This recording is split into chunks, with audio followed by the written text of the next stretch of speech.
Mesdames et messieurs, bonjour et bienvenue dans l'édition du journal sur votre chaîne BTV, dont voici le sommaire. Les jeunes élèves doivent rompre tout mauvais comportement pouvant les empêcher à atteindre leurs objectifs, sans oublier les grossesses non désirées. Et les opérateurs économiques congolais se lamentent qu'ils sont maltraités à la frontière burundaise. Les détails et d'autres informations dans un instant. Bienvenue. Les jeunes élèves doivent éviter tout mauvais comportement pouvant leur empêcher de suivre leurs propres objectifs, sans oublier les grossesses non désirées. Ce sont les propos de la première dame du Burundi, Angeline Ndayishimiye, suivant Elvis Munyaneza. Les jeunes élèves doivent rompre à tout mauvais comportement pouvant les empêcher à atteindre leurs objectifs, sans oublier les grossesses non désirées. Ce sont les propos de la première dame Angeline Ndayishimiye au lycée Clété Notre-Dame d'Ovugizo, lors du lancement officiel ce jeudi 16 mai de la campagne de sensibilisation des jeunes élèves en milieu scolaire sur la santé sexuelle et reproductive, le VIH-Sida et la nutrition pour l'année 2023-2024.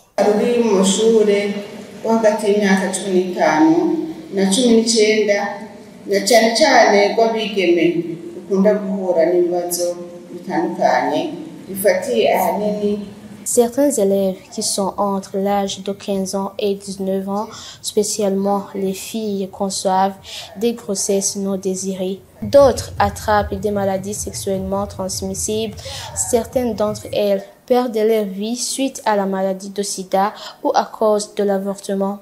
Aussi, la prise de stupéfiants chez les jeunes garçons les empêche à atteindre leurs objectifs, arrête leurs études et leur santé devient très faible.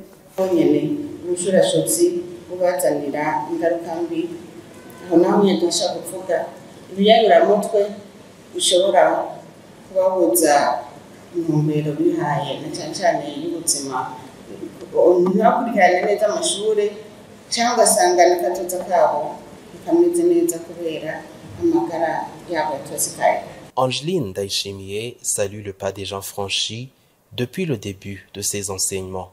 Il fait savoir que les grossesses non désirées aux jeunes filles ont sensiblement diminué. Nous nous réjouissons car dans quelques provinces, les taux des filles qui conçoivent des grossesses non désirées et celles qui attrapent la maladie du sida a diminué depuis qu'on a entamé la campagne de sensibilisation des jeunes élèves en milieu scolaire sur la santé sexuelle. Après ces enseignements, la première dame, Angeline Ndayishimiye, a remis des cadeaux constitués de t-shirts, des ballons de football à l'endroit de ses élèves. Et dans l'économie, les opérateurs économiques congolais se lamentent qu'ils sont maltraités à la frontière burundaise. Et sur ce, Olivier Sougourou, président de la CFCIB, les tranquillise en disant que ce problème va bientôt être résolu. Suivant Jules Verne Nakimana. Lors d'une réunion des investisseurs burundais et ceux des pays voisins, les opérateurs économiques congolais ont soulevé les inquiétudes sur la maltraitance subie à la frontière burundaise lorsqu'ils entrent pour s'approvisionner des produits burundais et les importer chez eux, comme il l'indique. Je voulais que les textes soient vraiment vulgarisés et enfin informez-nous quels sont les produits autorisés et non autorisés à importer. Parce qu'il est inconcevable, nous arrivons à l'usine, nous avons rempli toutes les formalités, et arrivé à la frontière, un petit policier ou un petit monsieur vous dit que ça c'est prohibé pour l'exportation. C'est compliqué, on ne sait pas qui est l'autorité régulateur des produits prohibés ou produits autorisés et qui ne l'est pas. Olivier Sougourou, président de la Chambre fédérale de commerce et d'industrie du Burundi, les tranquillise en disant qu'il y a eu quelques perturbations mais que ce problème sera résolu d'une façon définitive. Ils nous ont expliqué les problèmes qu'ils rencontrent quand ils viennent au Burundi pour faire les importations. Et à la frontière, nous, on les a compris et nous regrettons beaucoup. Il y a des officiers qui s'adonnent à des pratiques de corruption et qui font du harcèlement des opérateurs économiques congolais. Et nous avons encore une fois réitéré notre engagement. Aussi, les noms de certaines personnes qui feraient partie de cette plateforme afin de regarder ensemble en temps utile s'il y a des défis, encore une fois, s'il y a des obstacles au commerce avec notre cher pays voisin, le Congo, de trouver des solutions sans qu'il y ait encore une fois des retards. Cela a été dit lors d'une réunion d'échange, de réflexion sur les exportations des produits burundais.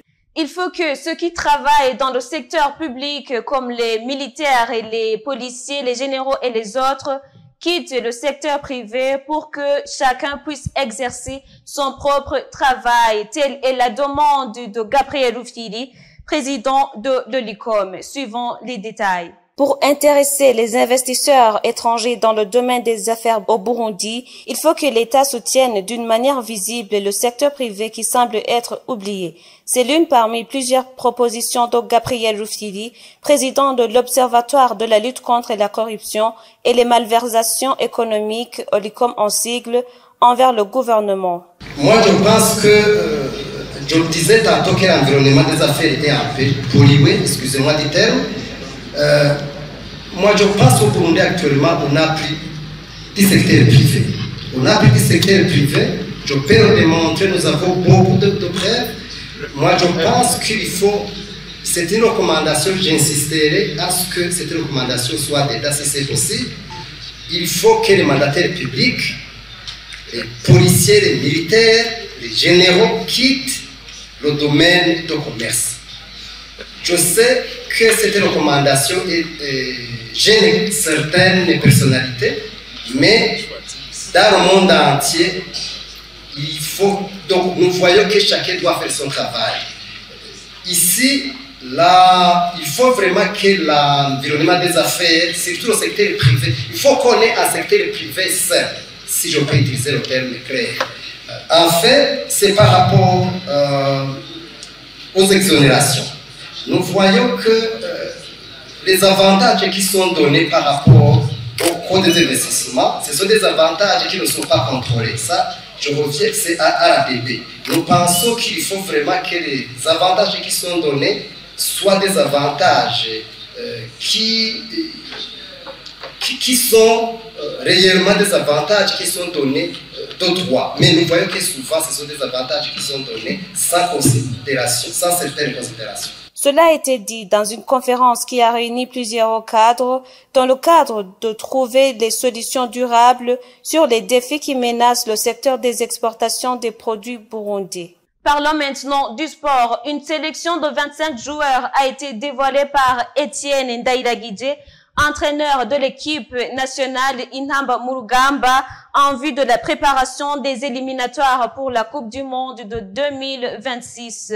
Et dans la culture, le club culturel Inatana prévoit de répandre la culture burundaise en effectuant des visites dans les différentes provinces du pays. Et le 7 juin prochain, premier rendez-vous à Gitega. Suivons Alain Loris Dongodi. Dans le cadre de la préparation des éliminatoires de la Coupe du Monde 2026, Etienne Ndairagije, entraîneur de l'équipe nationale Intamba mu Rugamba, a dévoilé une liste de 25 joueurs qui affronteront le Kenya et les Seychelles. Pour quelques critiques liées à l'absence de quelques joueurs dans l'effectif, l'entraîneur a répondu ainsi. Je vais vous dire que lors d'une sélection, nous avons l'obligation de ne pas dépasser 25 joueurs. Si j'ajoute 2 joueurs, ça fait 27, ce qui n'est pas du tout légal. Les joueurs que nous avons appelés sont eux aussi des Burundi et il faut les soutenir. À l'époque où ces soi-disant absents étaient dans l'équipe, il y avait d'autres qui étaient absents. Nous sommes une grande nation. Tout le monde qui est là a besoin de notre accompagnement. Rappelons que le Burundi fera face au Kenya le 7 juin au Malawi et jouera contre les Seychelles le 11 juin au Maroc. Dans le domaine de la culture, le club culturel Inatana organise des descentes sur terrain en vue de répandre sur tout le territoire national la culture burundaise. Leur première visite sera à Gitega le 7 juin prochain. Les activités de ce rendez-vous nous seront annoncées par Aster Ndikokubwayo, président du club Inatana. Wararavye muri club Inatana aho dukura ibintu dutamba Nous nous sommes rendus compte dans notre club Inhatana que toutes nos œuvres prennent source dans différentes provinces naturelles, Uyogoma, Kirimiro, etc. C'est pour cette raison que nous avons l'objectif de nous rendre dans ces provinces afin de les partager ce que nous avons de plus.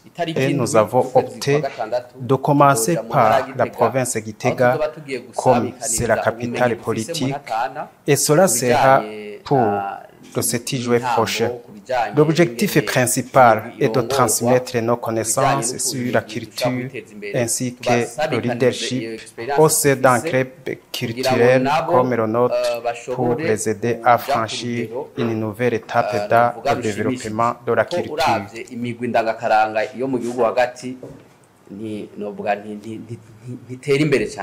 Tout cela a été prononcé lors d'une conférence de presse que ce club a tenue ce vendredi, qui a débuté par la projection de la vidéo officielle de leur nouvelle chanson Africa. Chacun peut être expert dans son domaine. Tu peux être expert en toute analytique.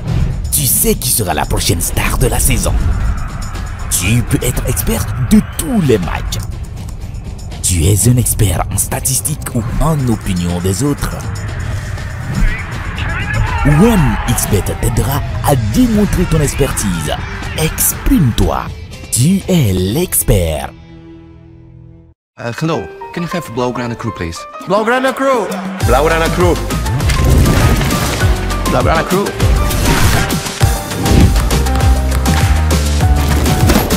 Here is the Blaugrana Crew. Rejoignez le Blaugrana Crew, participez à la promotion et gagnez des prix offerts par OneXBet et le FC Barcelone.